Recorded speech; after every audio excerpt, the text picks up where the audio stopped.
안녕하세요, 여러분. 이번 주는 마지막 수업으로서 16장 생식계에 대해서 공부하도록 하겠습니다. 여러분 아시겠지만 생식계는 종의 영속에 필수적인 곳이죠. 그래서 항상성과는 관련이 없지만 우리 종이 계속적으로 이어지기 위해서 필요한 아주 중요한 기관계라고 볼 수 있습니다. 그래서 이번 시간에는 이런 생식계에 관련돼서 논의를 하고요. 생식 과정과 생식계의 구조와 유전, 생식 생리에 대해서 공부하도록 하겠습니다. 자, 생식은 수컷과 암컷의 배우자의 결합에 의해서 일어나게 됩니다. 각각은 한 세트의 염색체, 여러분 아시는 것과 같이 반수체 염색체를 가지고 있고요. 생식을 통해서 이배체 접합자가 만들어지게 됩니다. 그리고 이배체 접합자는 여기 이제 세포 분열, 초기에는 나날이라고 하는 분열이고요. 어쨌든 이 세포 분열과 발생 과정을 거쳐서 이배체의 개체가 만들어지게 됩니다. 그래서 오늘은 우리가 이 접합자가 이루어지는 이 과정까지에 대해서 공부해 보도록 하겠습니다. 자, 동물의 종은 먼저 이제 우리가 동물종이 선택하는 어떤 생식 전략에 대해서 좀 알아볼 필요가 있는데요. 동물종은 크게 두 가지 생식 전략을 취합니다. 일단 이 동물이 이용할 수 있는 자원은 제한이 되어 있기 때문에 제한된 어느 자원을 어떻게 투자하냐에 따라서 우리가 R 선택종과 K 선택종으로 구분할 수 있습니다. 아마 여러분들이 생태학을 공부하셨으면은 이 R 선택종과 K 선택종에 관련된 내용을 아실 겁니다. 자, 그래서 R 선택종 같은 경우에는 아주 적은 자원을 가진 많은 개체, 어류나 이런 애들이 취하는 그런 방식이죠. 여기 보시게 되면은 여기 지금 이 달팽이 같은 경우에는 알을 굉장히 많이 낳습니다. 이런 경우가 이제 알 선택종의 전략이라고 할 수 있어요. 대신 많이 알을 낳고 보살피진 않습니다. K 선택종 같은 경우에는 각 자식을 적게 낳고 대신 이제 그 각각의 굉장히 많은 에너지를 투입하는 경우입니다. 그러니까 자식을 소수로 낳고요. 지금 보시는 바와 같이 이 조류 같은 경우에는 새끼들한테 새끼 몇 마리를 낳고 새끼들을 양육하죠. 이런 경우 K 선택종이라고 볼 수가 있습니다. 그래서 R 선택종 같은 경우에는 알이 많긴 하지만 새끼들이 많긴 하지만 대다수가 이제 초반에 다 죽게 되겠고요. 살아남는 건 극소수가 살아남게 되겠습니다. K 선택종은 투자된 자원이 많기 때문에 R 선택종보다는 급격하게 자손이 줄지는 않습니다. 생활사에 거치면서요. 그 다음에 이제 우리가 생식 과정을 생리적으로 구분할 수 있는데 난생, 난태생, 태생으로 구분할 수 있습니다. 난생은 R로, 태생은 우리 포유류와 같이 새끼를 낳는 경우고요. 난태생은 새끼를 낳는데요. 그 새끼를 낳으면 이제 포유류 같은 태생 같은 경우에는 그 새끼를 모체가 영양분을 공급하죠. 탯줄이나 태반을 통해 가지고 영양분을 공급하는데 난태생은 영양분을 공급하지 않고 다만 그 알이 발생할 수 있는 공간만 제공해 줍니다. 그래서 이런 점에서 난생과 또는 태생과는 구분된다는 것이요. 그 다음에 이제 예를 들어 이제 조류 같은 경우에는 새끼가 태어나면 조숙성 또는 만숙성으로 구분하게 됩니다. 조숙성은 말 그대로 조숙한 애들이 되겠습니다. 새들 중에는 오리 같은 종류, 그런 물새 같은 종류들은요, 알에서 부화하면 깃털도 있어요. 깃털도 있고 눈도 뜨고 그래가지고 바로 이제 좀 있으면 이제 물도 헤엄칠 수 있고 그런 애들이 되겠습니다. 만숙성은 성숙하는데 시간이 많이 걸리는 새들인데 여기 있는 그림에서 보는 것 같이 이런 새들 이거 어미의 보호가 없으면은 이 어린 시절 살아갈 수 없겠죠. 또 우리 포유류 같은 경우도 역시 이런 만숙성에 해당된다고 볼 수 있습니다. 자, 그 다음에 이제 계절적 번식이 있죠. 계절적 번식. 또 계절의 동기화 및 짝짓기 행정이 있는데 계절이 우리 그 생식주기에서 중요한 역할을 하게 됩니다.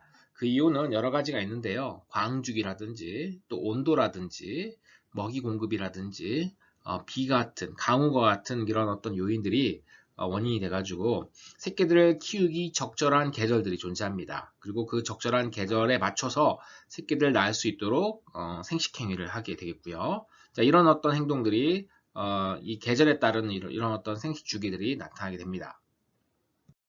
자, 이제 암수의 생식기관에 대해서 알아보도록 하겠습니다. 여러분, 뭐, 다들 아시겠지만, 암수의 생식기관은 큰 차이를 나타냅니다. 우리가 생식기관을 크게 1차 생식기관과 2차 생식기관으로 구분하는데요. 우리가 보통 얘기하는 생식기관들은 1차 생식기관이 되겠습니다.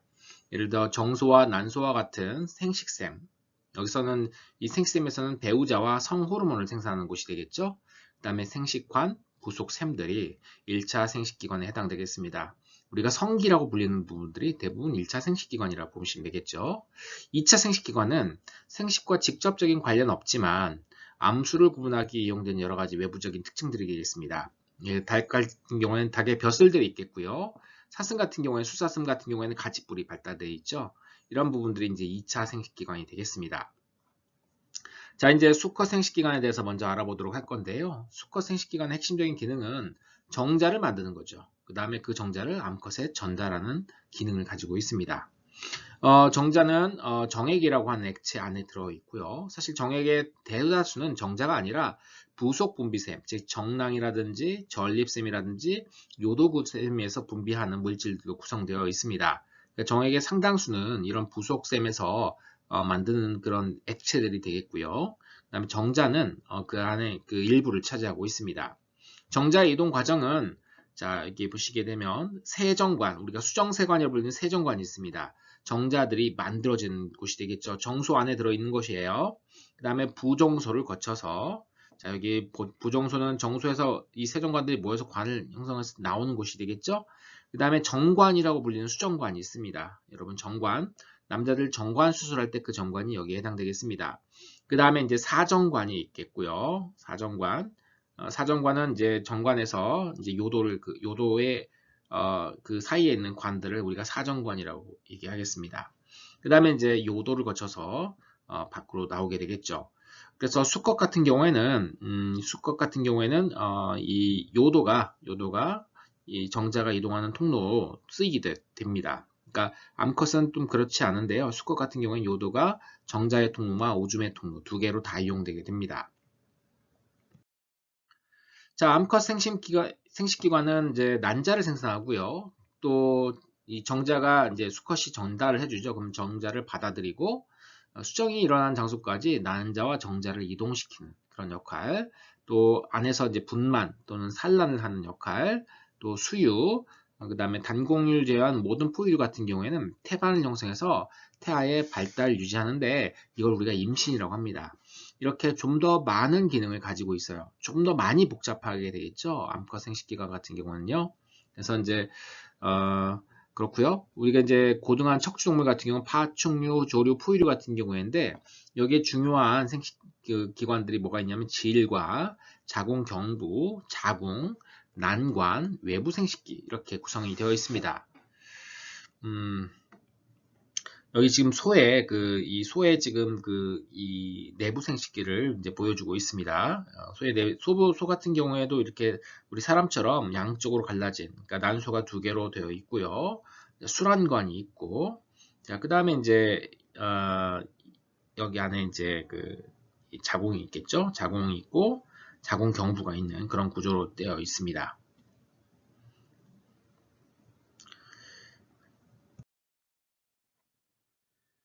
자, 그러면 이제 우리 성 결정에 대해서 좀 알아보도록 할까요? 성이 이제 어떻게 결정되는지. 그러기 전에 우리가 배우자 형성이라고 하는 과정들에 대해서 먼저 알아보도록 하겠습니다. 여러분, 배우자 형성은 정자와 난자와 같은 배우자를 만드는 과정이 되겠죠. 그런 배우자들은, 배우자 형성은 당연히 여러분은 아시겠지만 감수 분열에 의해서 제일 감수 1분열과 또 2분열에 의해서 만들어진다는 거 너무 잘 아실 겁니다. 자, 그리고 이렇게 최종적으로 만들어진 정자와 남자는요, 자기의 남성이나 여성의 몸이 보통 2배체잖아요. 2배체 중에, 그러니까 두 세트의 이제 염색체가 있는데 그 중에 한 세트만 가지고 있는 그래서 반수체 배우자가 만들어지게 됩니다. 자, 다시 성 결정에 대해서 돌아가도록 하죠. 자, 개체의 성은 성염색체 조합이나 자, 환경 자극에 의해서 결정됩니다. 대다수 우리가 알고 있는 성 결정은요, 성염색체 조합, 즉 유전자에 의해 결정이 되게 됩니다. 하지만 일부 같은 경우에는 이제 환경 자극에 의해서 결정이 되기도 하는데요. 자, 포유류 같은 경우에는 수컷은 X와 Y 염색체 조합을 가지고 있죠. 암컷은 두 개의 X 염색체 조합을 가지는 것으로 즉 성염색체 조합에 의해서 만들어지게 됩니다. 이런 것처럼 이런 유전자에 의해서 성이 결정되는 경우 유전적 성은 이미 수정란 만들어질 때 만들어지는 것이죠. 자, 수정란에 난자에 X가 들어있고 정자는 X 또는 Y가 들어있겠죠. 그러면은 Y를 가진 정자가 이게 그 수정이 되면요. 정자와 이 난자가 수정되면 당연히 이 개체는 아직 수정란에 불과하지만 유전적 성으로 남성이 결정되게 되는 겁니다. 만약에 X가 들어가면 XX가 돼서 유전적 성으로 여성이 결정이 되게 되는 것이죠. 자, 이런 걸 우리가 유전적 성이라고 얘기를 하고요. 자, 그 다음에 이제 염색체 결정되는 거는 XX와 XY 타입, 즉 우리 포유류 같은 경우, 또 양서류 중에 개구리 같은 경우에 XXXY에 의해서 결정되고요. GGGW 형식이 있습니다. 즉 XX는 즉 같은 염색체를 가진 경우 포유류에서는 여성이었지만 GG인 경우에 여기서 남성이 되겠습니다. 남성. 그다음 GW가 여성이 되겠죠. 이렇게 호모인 경우에 남성, 헤테로인 경우에 여성이 되는 것이 GGGW 타입입니다. 새들이 그렇고요. 양서류 중 도롱뇽이 그렇습니다. 제가 아까 환경 자극에 의해서 성이 결정된다고 한 그룹들이 있었는데요. 악어류와 거북류, 그다음에 도마뱀, 뱀 같은 파충류 그룹들이 여기에 해당됩니다. 그래서 이들 같은 경우에는 염색체에 결정되는 게 아니라 알이 부화할 때 얼마나 임계의 온도보다 높으냐 낮으냐에 의해서 결정이 되게 됩니다. 자, 어류는 복잡한 성 결정 방식을 가지고 있습니다. 어류는 모든 척추동물의 뿌리가 되겠죠. 지금 제가 말씀드린 포유류, 조류, 파충류, 양서류들이 모두 사실 어류를 뿌리를 기원을 두고 있기 때문에 어류는 굉장히 다양한 성 결정 방식이 있어요. XXXY도 있고요. GGGW도 있고요. 환경에 결정되는 경우도 있고요. 또 암수 한 몸에 가지는 경우도 있습니다. 심지어 여러분들이 그 니모를 찾아서 할 때 그 흰 동가리 아시죠? 이렇게 생긴 물고기 색깔이 이렇게 돼 있는 이런 물고기 있잖아요. 얘 같은 경우에는 처음에 수컷으로 태어났다가 나중에 암컷으로 바뀌는 성 변환도 일어나게 됩니다. 굉장히 복잡한 성 결정 방식을 가진다고 볼 수가 있어요. 곤충 같은 경우에는 수컷이 XO 또는 XY, 즉 X를 하나만 가진 경우, 암컷은 X를 두 개 가진 경우로 이렇게 나타나게 됩니다. 이 포유류와 곤충이 상당히 XY 시스템으로 비슷해 보이긴 하지만 사실은 곤충에서는 X가 하나가 있느냐, 두 개가 있느냐가 중요해요. Y 염색체는 중요하지 않습니다. 자, 그 다음에 이제 단위 생식이라고 하는 특이한 생식 방식인데요. 수정되지 않는 난자가 발생해서 암컷이 되는 현상이 되겠습니다. 그래서 이 단위 생식들은 여러분 뭐 어디에서 볼 수 있을까요, 여러분? 단위 생식들은 여러 그 그룹들이 단위 생식을 나타내고 있습니다. 자, 이제 포유류 암수 차이는 이제 세 가지 수준에서 존재하는데요. 아까 말씀드린 유전적성. 자, 일단은 수정시 염색체 조합에 의해 결정되는데요. Y 염색체를 가지면 Y 염색체 안에는 SRY라고 하는 성결정 인자가 들어있고요. 이 SRY의 산물이 HY의 항원 생산을 자극해서 생식샘을 정소로 분화하도록 합니다. 이 얘기는 뭐냐면 이 SRY 유전자가 없으면은 디폴트는 그 여성이 된다는 뜻이에요. 우리 포유류에서는요. 자, 이제 발생이 진행되면 생식샘이 만들어지게 됐죠. 정소라든지 난소가 만들어지게 됩니다. 그 다음에 이제 정소와 난소가 만들어지고 그 다음에 생식기가 만들어지게 되겠죠. 외부 생식기. 그럴 때는 우리가 표현형적성이라고 해요. 정소에서 생성되는 안드로젠, 그 다음에 뭐 난소에서는 에스트로젠이 만들어지겠죠. 특히나 제가 디폴트 값이 여성이라고 했기 때문에 정소가 만들어진다면 안드로젠이 만들어지고요. 안드로젠에 의해서 남성형 외부 생식기의 발달이 이루어지게 되는 겁니다. 여기 지금 유전적 성과 생식적 성, 그 다음에 표현형적 성의 구분이 되어 있다는 걸 알 수가 있죠, 여러분. 자, 포유류 외부 생식기는 사실 이 뿌리는 똑같습니다. 미분화된 생식기는요, 똑같은 구조를 가지고 있어요, 암수가. 그래서 여기 보시게 되면 색깔별로 좀 구분이 되는데 생식기 결절, 요도 주름, 생식기 융기, 그 다음에 항문 구멍 이렇게 구분되어 있습니다. 그래서 이 수컷 생식기가 되면 암컷 생식기가 있죠. 제가 이 앞 슬라이드에서 설명을 하지 않았는데 지금 여기 텍스트가 여기 나와 있기 때문에 그렇습니다.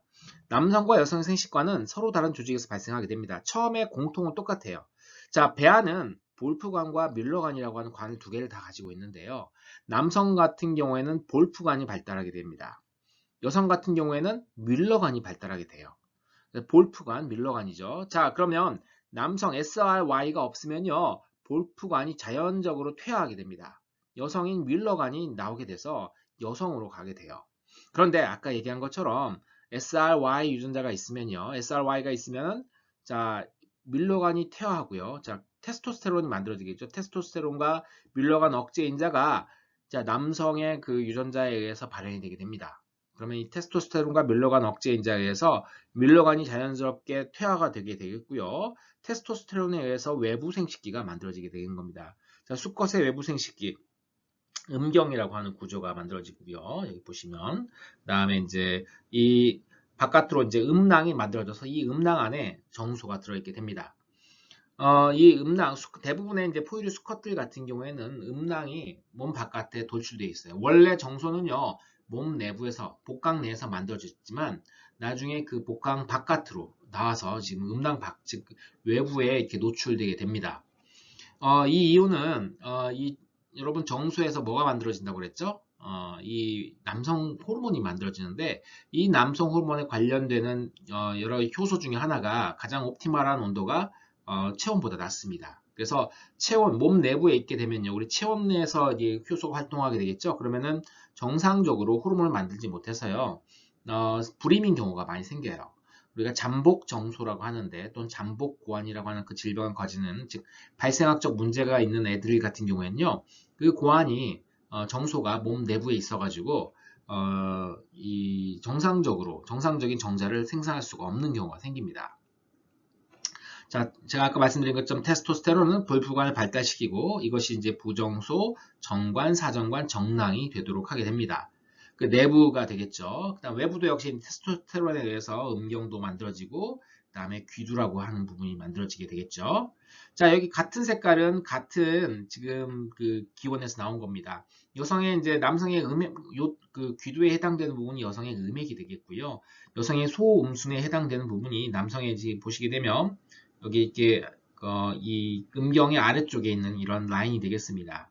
그 다음에 이제 여성의 대음순에 해당되는 부분이 남성의 이 음낭을 형성하게 되겠죠.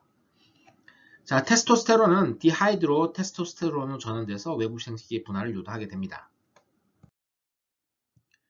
자, 대부분의 포유류에서 정자 형성은 온도에 민감합니다. 제가 아까 말씀드린 것처럼요, 온도에 민감해서 체내에서 일어나지 않습니다. 그래서 음낭이 몸 바깥에 위치해 있어요.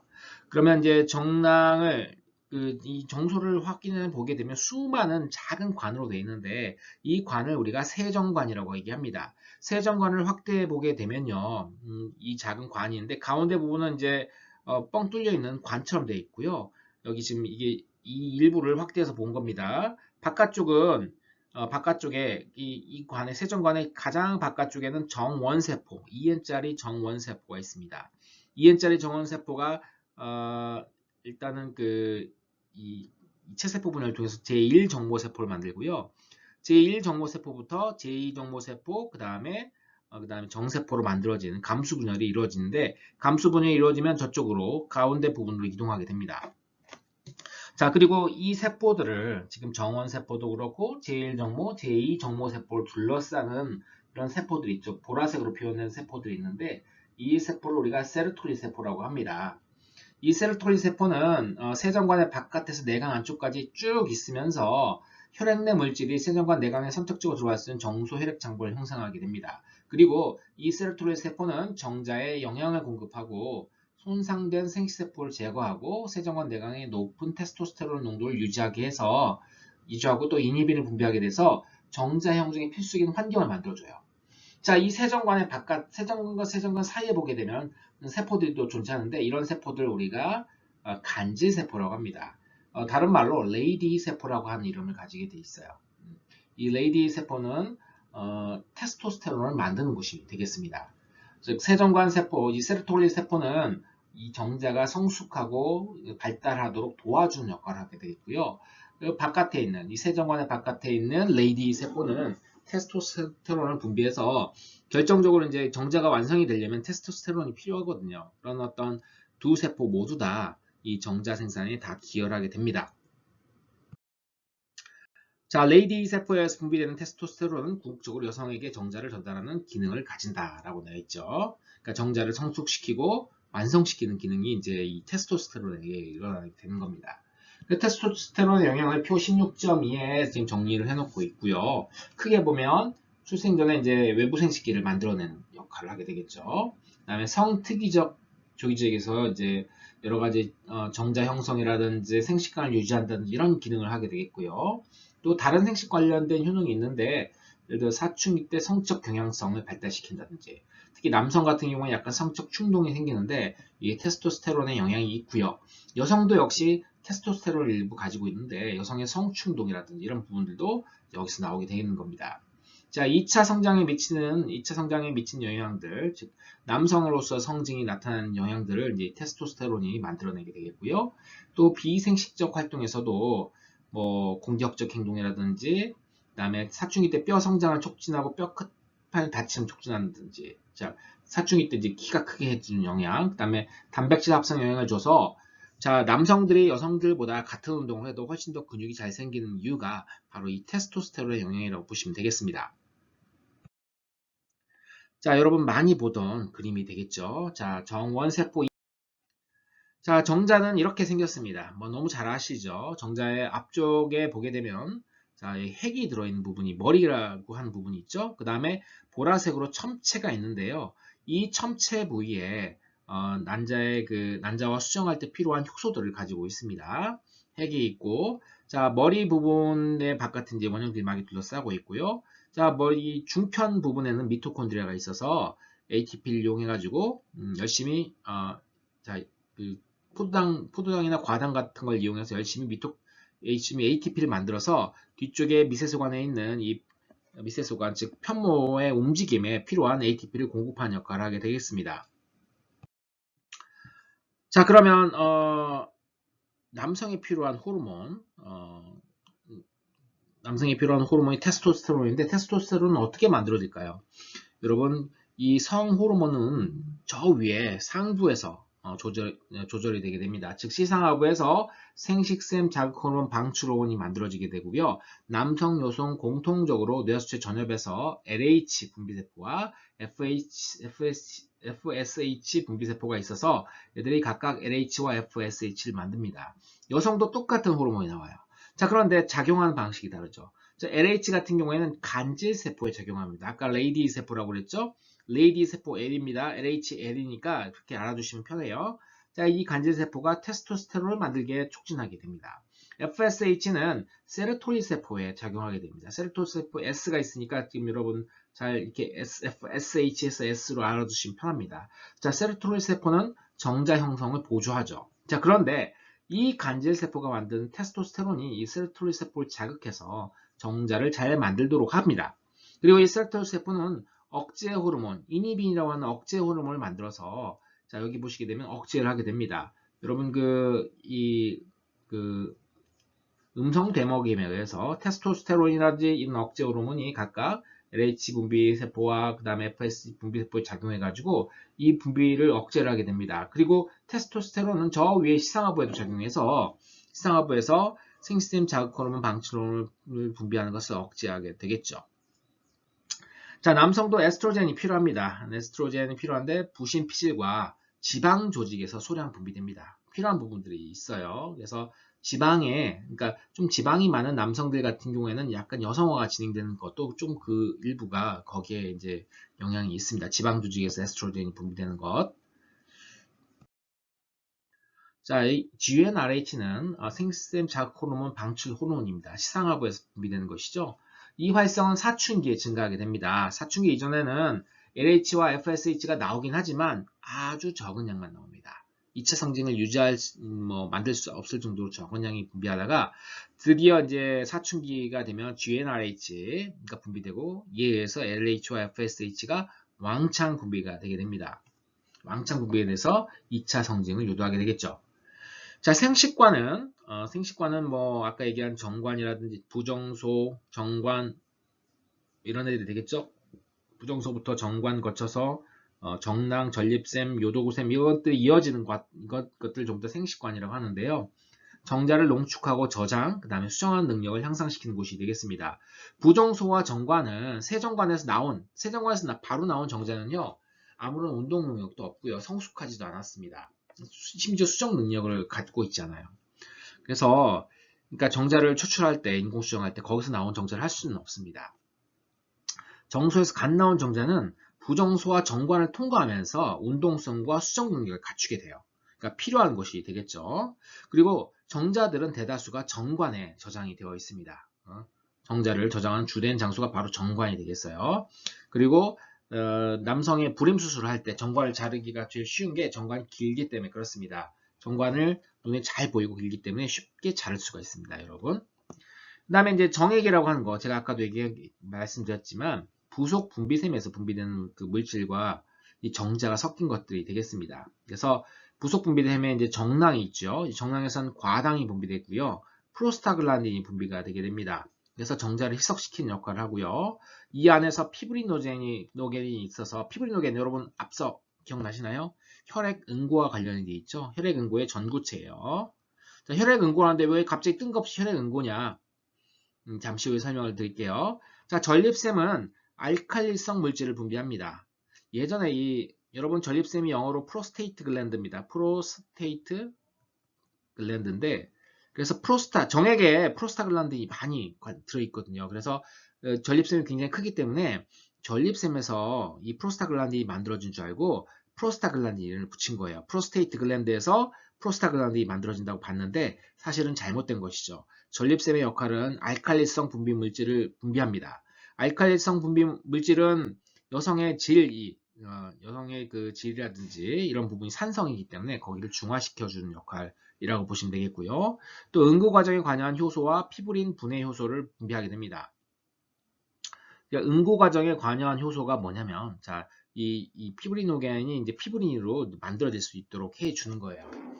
그러니까 이게 왜 그러냐면, 여러분 그러니까 이 성행위를 한 뒤에 정자가 이제 여성의 몸으로 들어가죠. 그러면 정자가 새지 않도록 이 피브리노젠들이 피브린을 형성합니다. 그래서 정자가 바깥으로 나오지 않도록 해서 수정 능력을 극대화시켜요. 근데 언제까지 그럴 수는 없으니까 피브린 분해 요소도 같이 들어있어서 서서히 그것들을 분해해서 나중에 배출하게 되는 겁니다.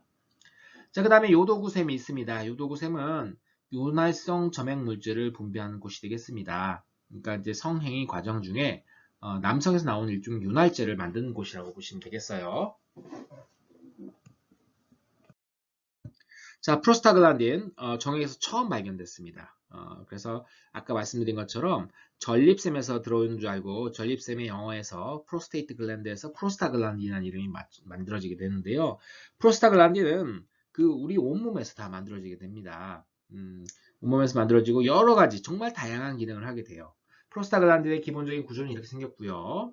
여러 가지 프로스타글란딘의 파생체들이 많습니다. 보이시는 바와 같이요. 이 프로스타글랜드는 생식기에서 어떻게 적용하냐면 정자 운반과 배란을 촉진하고요. 모체의 태반 형성과 분만에 관여하게 됩니다. 잠시 우리가 분만할 때 얘기하는데요. 분만할 때 아기가 배출될 때 프로스타글란딘이 중요한 역할을 하게 돼요. 근수축이에요. 자, 남성의 외부 생식기는 음경입니다. 음경 구조는 크게 세 가지로 구분할 수 있습니다. 양, 염소, 소의 음경은 섬유탄성이에요. 그래서 이렇게 생겼습니다. 수많은 섬유, 그러니까 결합 조직들이 있어서 이렇게 돼 있고요.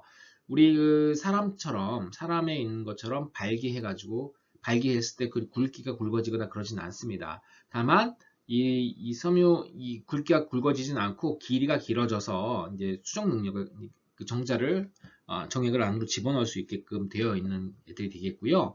그 다음에 이제 사람과 말 같은 경우에는 근해면 발기가 되겠습니다. 해면 조직이 발달돼서 해면 조직의 액체가 혈액에 차게 되면 단단해지고 길어지게 되는 어떤 발기라고 하는 과정들을 거치게 되겠죠. 그 다음에 이제 집에 키우는 강아지 같은 경우, 개들 같은 경우에는 골해면 음경을 가지고 있습니다. 골해면은 뭐냐면 뼈가 들어있어요. 안에 음경 뼈가 들어있고요. 앞쪽에 이제 위에 있는 근해면 발기처럼 발기된 부분이 있는데 얘들은 살짝 발기를 해서 암컷의 몸속에 집어넣으면 나머지 발기가 뒤에 일어나게 되겠고요. 암컷이 그에 상응해서 또 암컷의 생식기도 충혈되게 되면요. 이 수컷의 생식기가 바깥으로 나가지 못하게 막습니다. 그래서 개들이 메이팅하는 걸 보게 되면요. 메이팅한 이 암수의 어떤 생식기 결합한 상태에서 빠지지 않는 것들을 여러분들이 확인할 수가 있습니다. 자, 발기반사라고 하는 거가 있는데요. 척수반사 일종입니다. 귀두에 존재하는 민감한 기계적 수용기가 흥분되면서 일어나게 돼요. 귀두에 있는 기계적 수용기를 자극하게 되게 되면요. 자, 먼저 부교감 신경이 작동하게 됩니다. 음경소동맥의 부교감 신경이 이게 활성화가 되게 되면요. 음경소동맥이 팽창하게 돼요. 음경은 좀 특이한 곳이 되겠습니다. 그러니까 교감신경은 억제하게 되겠고요. 그래서 혈관이 이완하게 돼서 좀 더 많은 혈액들이 음경 안으로 들어가게 돼서 해면 조직에 혈액이 채워지고 발기가 일어나게 됩니다. 이것들이 이제 이 발기가 유지된 상태에서는 이 정맥 이 혈액이 바깥으로 빠지지 않게 돼요. 그래서 굉장히 단단한 형태를 유지하게 되겠고요. 자, 이 기계적 수용기가 자극을 되게 되면 아까 요도고샘이 있었죠. 요도고샘으로 가서 점액을 분비하게 됩니다. 요도고샘에 있는 그 점액질을 분비하게 돼서 윤활 기능을 가지게 되겠어요, 여러분. 이 발기중추는 이 요추와 미추 사이에 있는, 즉 꼬리뼈 근처에 있는 천수에 존재하게 됩니다.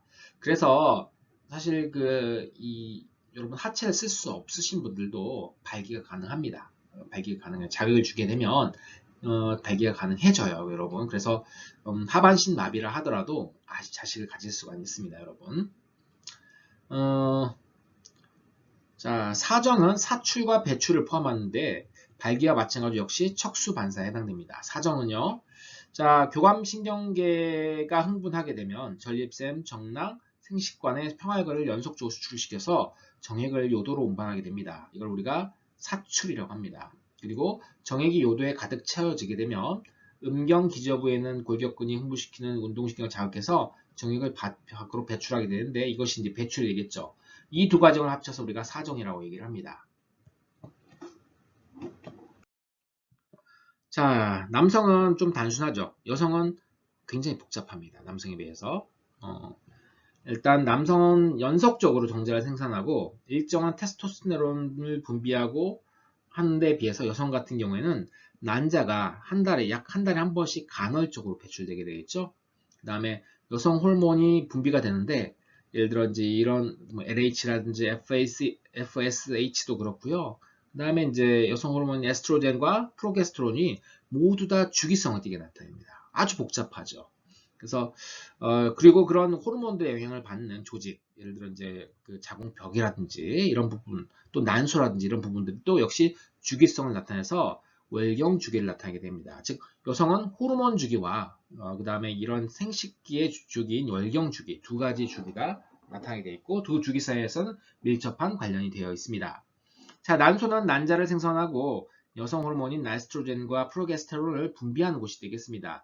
에스트로겐은 여성 생식기의 성숙과 기능 유지에 관여하게 됩니다. 여성성을 나타내는 것이 바로 에스트로겐이 되겠죠. 여성의 2차 성징도 역시 에스트로겐에 의해서 만들어지게 되겠고요. 임신 전에 매우 중요한 역할을 하게 됩니다. 임신을 준비하기 위한 과정에서 에스트로겐이 중요한 역할을 하고요. 자, 프로게스테론은 배아나 태아의 발생 환경을 적절하게 만들어줍니다. 즉, 임신 후에 중요한 역할을 하는 것이 바로 이 임신 유지에 관련된 것이 바로 이 프로게스테론 호르몬이 그 역할을 하게 된다는 것입니다. 자, 포유동물에서 생식 주기는 사람만 있는 게 아닙니다. 굉장히 다양한 애들이 있어요. 어떤 같은 경우에는 이런 어떤 주기 길이가 굉장히 다양해서요. 주기가 없는 애들도 있습니다. 발정기가 없는 경우도 있고요. 그다음에 이제 발정기의 길이도 굉장히 차이가 있고요. 그다음에 배란 형태도 사람처럼 자동적으로 배란되는 데도 있지만 교미가 이루어지게 되면 그때 배란이 일어나는 경우도 있습니다. 여기 보이는 이런 동물들처럼요. 그래서 포유를 하지만 굉장히 다양한 형태의 생식 주기와 생식 형태를 가진다라는 것입니다. 자, 여성의 지금 이 난자 형성 과정을 보여주고 있습니다. 여러분들이 아마 다른 수업 시간에 많이 들으셨겠지만 남성 같은 경우에는 이제 정원세포가 있고요. 이 정원세포로부터 감수 분열이 시작되는 것은 사춘기 이후에 시작되지만 여성 같은 경우에는 이미 이 난원세포에서 제1난모세포까지 이루어지는 과정이 엄마의 뱃속에서 즉 태아의 상태에서 이미 이루어지게 됩니다. 그래서 태아 난소에서 미분화된 난자가 임신 5개월까지 6에서 700만 개까지 증식을 하고요. 그 다음에 멈추게 됩니다. 즉 제1 감수분열, 감수 제1분열의 전기에 멈춰져 있는 그런 상태로 돼 있다가 그런 상태로 있다가 사춘기가 되면서 나머지 감수 분열이 진행되게 됩니다. 그리고 전체가 되는 게 아니라 선택된 난자만, 선택된 제1난모세포만 해당돼서 아신 바와 같이 극체를 만들고 다 몰아주게 해가지고 하나의 난자, 거대한 난자를 만들게 되는 겁니다. 자, 출생 시 약 한 200만 개의 1차 여포. 자, 여기서 1차 여포는 뭐냐면 제1난모세포와 그 난모세포를 둘러싸고 있는 과립세포를 얘기하게 되는 겁니다. 1차 여포를 200만 개 정도 가지고 있지만 계속 파괴되고요. 사춘기 때 40만 개만 남기고 도태됩니다. 40만 개지만 사실은 계속적으로 1차 여포가 파괴된다고 생각하시면 됩니다. 참고로 어떤 책에서는 1차 여포라고 하지 않고 난포라고 하는 경우도 있습니다. 특별히. 자, 1차 여포가 거의 없는 상태가 되면 이때를 폐경이라고 하고요. 여성은 생식 능력을 상실하게 됩니다. 그러니까 이제 40대 후반 또 50대 초반 정도가 되면 많은 여성들이 갱년기라고 불리는 과정을 거치게 되면서 남모세포를 모두 다 1차 여포가 거의 다 없어지게 됩니다. 그러면 더 이상 이제 생식 능력, 월경 주기도 없어지고 호르몬 주기도 없어지는 그런 상태가 되겠죠. 자, 난소 주기와 그 다음에 그 월경 주기 두 가지 주기로 돼 있는데요. 난소 주기는 여포기와 황체기가 서로 반복돼서 나타나게 됩니다. 자, 난소를 보게 되면 이렇게 되어 있습니다. 제가 아까 말한 것처럼 1차 여포가 있죠? 1차 여포가 있는데 1차 여포에서 자, 중간에 이제 과립세포가 엄청나게 증식을 하게 됩니다. 막 두꺼워지죠. 점점 커져요. 커지고 자, 1난모세포가 이제 점점 커지고 이제 중간에 이제 강이라고 불리는 중간 공간도 생기고요. 자, 1난모세포는 제2난모세포 그다음에 제2난모세포가 돼가지고 이제 여기서 배란이 되게 되겠죠. 사람 같은 경우에는 난자로 배란되지 않고요. 제2난모세포로 배란이 되게 됩니다. 그래서 제2난모세포 주변에 있는 그 투명대가 있고요. 투명대를 둘러싸고 있는 세포들이 우리가 방사관 세포라고 합니다. 자, 배란이 되면 끝이 아니라 남아있는 여포는 황체로 발달하게 됩니다. 약간 노란색을 띠기 때문에 황체라고 얘기하는데요. 이 황체에서는 프로게스테론이 분비가 됩니다. 제가 아까 프로게스테론 뭐라고 했죠? 임신 유지에 관련된 내용이 되겠죠. 그래서 임신이 됐으면 황체가 계속 유지가 되고요. 임신이 안 됐으면 황체는 퇴화하고 다시 다른 제 1차 여포가 성숙하게 되는 겁니다.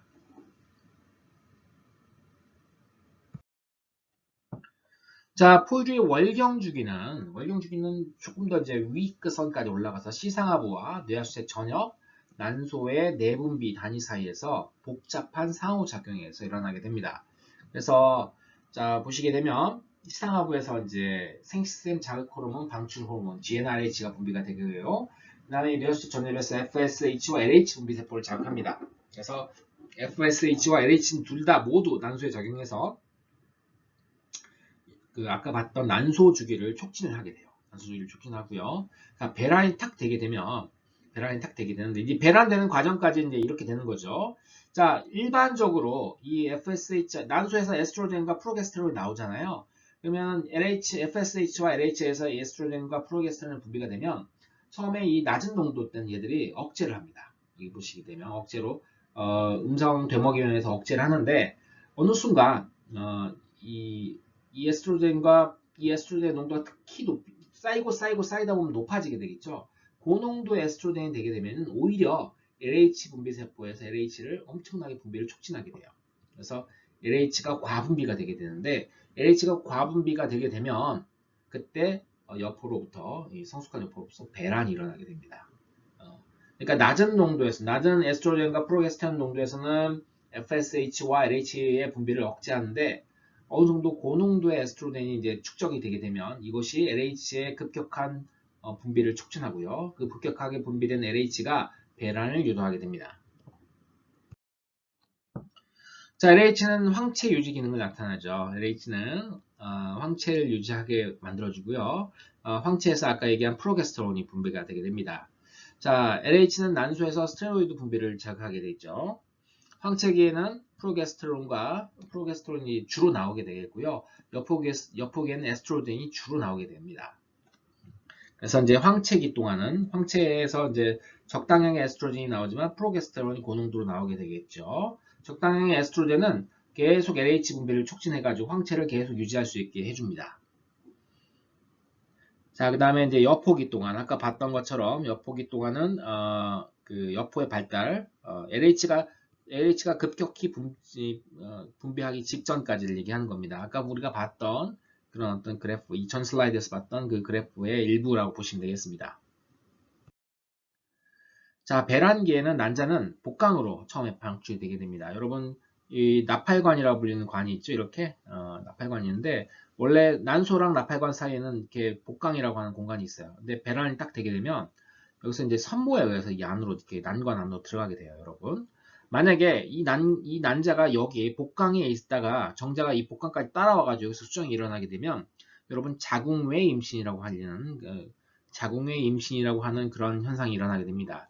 자궁의 임신은 이 복강에 이 아기가 태아가 자리 잡게 되고 그렇게 되면은 모체를 생명을 본인도 그렇지만 모체의 생명도 위험하게 되기 때문에 굉장히 위험한 상황이 되겠습니다, 여러분. 자, 정자는 자궁과 난관의 근육 운동에 도움을 받아서 난관에 도달하게 됩니다. 그리고 정자는 난자와 난관에서 만나서 수정을 하게 되겠죠. 그때 이제 난자를 둘러싼 방사관과 세포들이 되겠습니다. 그 다음에 투명대를 통과해서 난자에 도달하게 됩니다. 정자와 난자는 서로 세포질이 융합이 되게 되겠죠. 세포질이 융합이 되겠고요. 그 다음에 이제 난자 전체의 세포막에 다른 정자가 침투하지 못하도록 구조적인 변화가 일어나게 됩니다. 여러분, 이거는 아마도 발생 시간에 배웠을 거라 생각해요. 그래서 정자가 난자에 들어가면 일산화질소를 분비하고 이 일산화질소가 난자에 저장된 칼슘을 방출시켜서 난자가 나머지 감수분해를 진행할 수 있도록 합니다.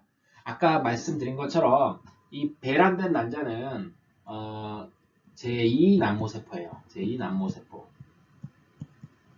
아직 난자가 아니에요. 제2난모세포니까 아직 감수분열을 이제 완성하지 않은 거죠. 근데 이제 정자가 들어감으로써 감수분열을 완성하고 제2극체가 만들어지고 정자의 핵과 난자의 핵이 수정하게 되는 겁니다. 사람은 참 복잡해요, 여러분.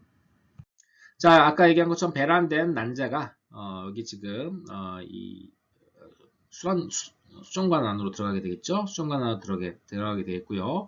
여기서 정자랑 만나서 수정이 일어나게 됩니다. 그러면 나날을 거쳐서 이렇게 되는데요.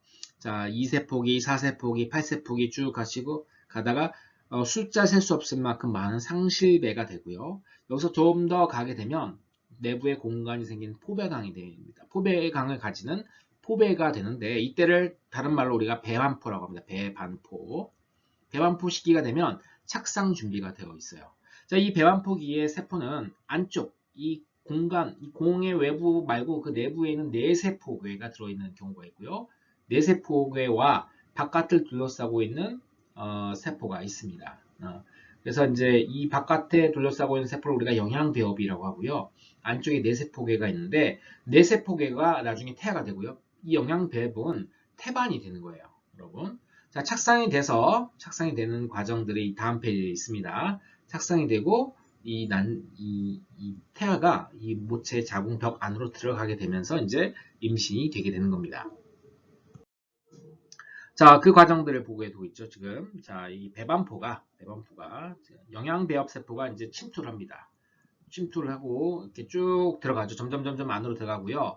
자, 이 영양배업이 이제 이 보라색, 즉 태아에 있는 영양배업이 태반의 태아 쪽을 만들어내게 되겠고요. 그 안에 있는 내세포계가 이제 태아가 되는 겁니다. 배아가 돼서 나중에 더 발생이 되면 이제 태아로 발달하게 됩니다.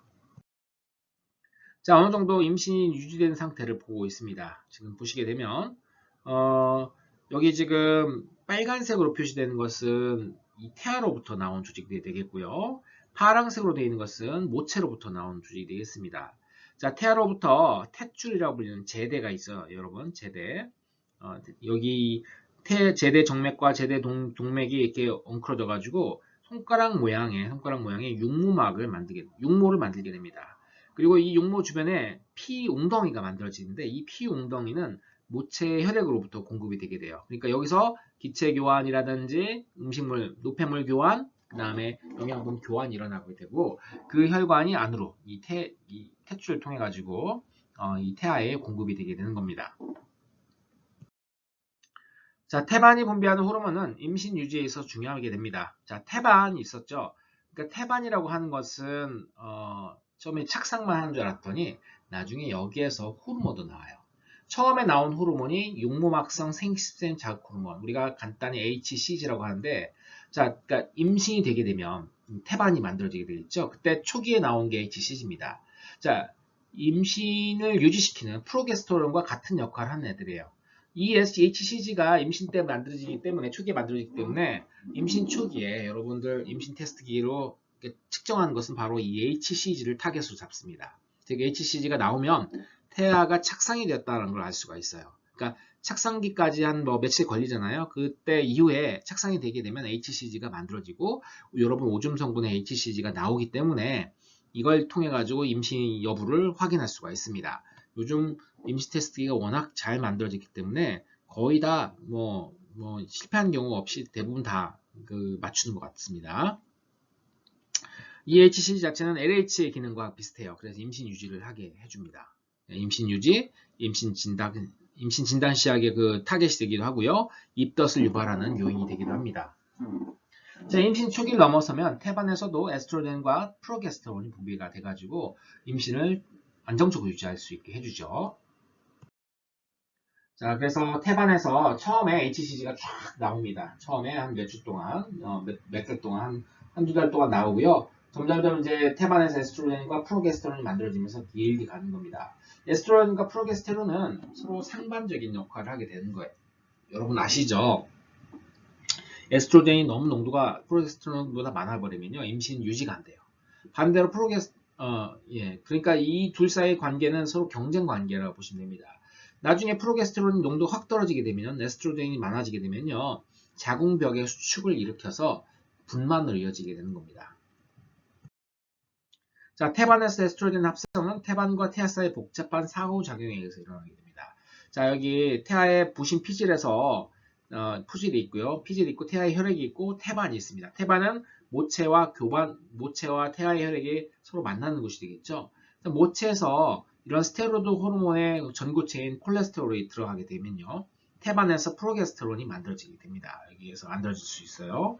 그런데 에스트로겐은 태아의 몸속에 들어가서 부신 피질에서 디하이드로에피안드로스테론, 남성 호르몬이죠. 이것이 DHEA가 나와가지고 DHEA가 태반에서 효소에 의해서 에스트로겐으로 바뀌어서 나오게 되는 겁니다. 그래서 프로게스테론과 에스트로겐, 즉 이 태아가 자신을 임신을 유지할 수 있도록 해주는 호르몬들이 이 태반에서 만들어지게 되는 것이죠. 자, 이제 분만입니다. 분만은 높은 농도의 에스트로겐. 자, 프로게스테론이 낮아지게 되면 에스트로겐이 이제 독주를 하게 되는 것이죠. 그리고 거기에 옥시토신이 나오게 됩니다. 녀스적 후보에서 옥시토신이 나오게 되면 자궁벽을 수축하는 것으로 알려져 있죠. 그렇죠, 여러분? 자, 에스트로겐은 자궁 평화혈관 세포를 연결하는 커넥신 단백질과 옥시토신 수용체 합성을 증가시켜서 옥시토신에 대한 민감도를 높여주게 됩니다. 즉, 이제 옥시토신이 좀 분비가 되게 되면요, 자궁벽이 왕창 수축하게 돼요. 그리고 이런 분만은 옥시토신과 프로스타글란딘의 양성 데모그램 주기에 의해서 이루어지게 되는데요. 옥시토신이 자궁벽을 수축하고 자궁벽 수축에 의해서 태아가 자궁 경부를 밀게 되면요, 자궁경부를 밀게 되면 거기서 프로스타글란딘이 분비가 되고, 이 프로스타글란딘은 분비되면 역시 근육 수축을 촉진하게 됩니다. 즉 양성 데모그램에 의해서 아주 짧은 시간 안에 아이들이 이제 태아가 몸 바깥으로 배출되는 분만 과정이 일어나게 되는 것이죠. 자, 프로스타글란딘의 또 다른 역할 중에 하나가 여기 보시게 되면 자궁 경부를 부드럽게 만들어주죠. 그래서 이 아이가 태아가 쉽게 나올 수 있도록 도와주기도 합니다. 자, 근데 태아가 태어났으면 젖을 먹여야 되죠. 포유류 같은 경우에는요. 젖분비에는 역시 많은 호르몬이 관여하게 됩니다. 임신기에는 젖샘 이제 준비가 돼야 되죠. 젖샘 준비를 해야 되는데 임신기에 에스트로겐 농도 높아요. 그렇죠? 이때 이제 젖샘관을 발달시킵니다. 에스트로겐은 젖샘 자체보다는 젖샘관, 젖샘이 만들어진 이 관, 그리고 근육과 관련됐다고 생각하시면 됩니다. 자, 그때 고농도의 프로게스테론 나오는데 프로게스테론은 여기 보시는 실제로 젖을 만드는 유방 포도당샘과 유방 소엽의 형식을 촉진하게 됩니다. 그러니까 젖을 만드는 곳은 프로게스테론이, 젖이 나가는 도관은 에스트로겐이 발달을 촉진하게 돼요. 그래서 임신하게 되면 여성의 이제 가슴이 굉장히 이제 부풀어 오르고 커지는 이유가 이 에스트로겐과 프로게스테론 때문에 그렇습니다. 자, 분만 전까지 나오면 안 되죠. 젖샘에서 잘 나오지 않습니다. 일단 젖분비는 임신 후기에 높은 에스트로겐과 프로게스테론에 의해서 억제가 되게 되고요. 분만 후에는 옥시토신이 분비되죠. 그 다음에 프롤락틴이라고 불리는 젖분비 호르몬이 나오게 됩니다. 자, 프롤락틴은 여기에 유방 포도당샘에서 상피세포에 이제 여기에 작용해가지고 젖을 막 만들도록 해요. 그리고 옥시토신은 근육 수축을 하게 되죠. 근육 수축이니까 이 젖분비의 근육을 여기에 관 부위를 수축시켜가지고 젖이 분출되게 만들게 됩니다. 프롤락틴과 옥시토신은 젖물림 반사, 아기가 젖을 물면 자동적으로 촉진될 수 있게끔 시작됩니다. 여기 젖물림이 일어나게 되면 유두에 있는 기계적 수용체가 시상하부를 자극하게 되고 시상하부에서 옥시토신을 늘리고 프롤락틴을 늘리게 됩니다. 그래서 젖을 많이 만들고 젖을 분출할 수 있도록 촉진하게 되는 것이죠. 자, 이제 강의의 마지막이 되겠습니다. 여러분 그 생식 부분은 사실 그렇게 동물 생리학의 주된 파트가 아니라 발생학에 어떻게 보면 더 가까운 부분이 되겠죠. 근데 이제 역시 동물 생리학에서 다루는 부분이기도 하기 때문에 발생 전까지 제가 이번 시간에 얘기했습니다. 그리고 이제 저는 이제 요즘 느끼는 거지만 저는 이제 점점 나이가 들고 노화가 되고 있죠. 근데 저희 아이들은 어쨌든 모든 프로그램이 다시 새로 시작되는 거예요. 새로 시작돼서 그 다음 세대를 이루는 팔팔한 그런 어떤 후속 세대가 만들어지게 되는 것이죠. 그래서 새로 태어난 동물은 모든 생리 과정을 새롭게 시작합니다. 새롭게 시작하고 모체가 죽어도 이제 성숙해가지고 그 다음 세대를 만들고 또 그 다음 세대를 만들어서 종이 계속 유지될 수 있도록 해주죠. 자, 이번 시간 내용을 정리해 보도록 하겠습니다. 우리는 생식기관과 생식세포의 발달에 대해서 알아봤고요. 포유류의 수컷의 생식기관과 포유류의 암컷의 생식기관 순으로 살펴보았습니다. 자, 여러분 이번 주 출석 체크형 과제로서는 제가 아까 그 유전적 성과 생식샘적 성, 그 다음에 표현형적 성에 대해서 얘기했는데요. 이 셋을 구분하는 것을 숙제로 내겠습니다. 여러분 한 학기 동안 수고 많으셨고요. 기말고사와 그 다음에 오프라인 기말고사 잘 보시고 오프라인 실험 수업 때 여러분 봤으면 좋겠습니다. 수고하셨습니다. 감사합니다.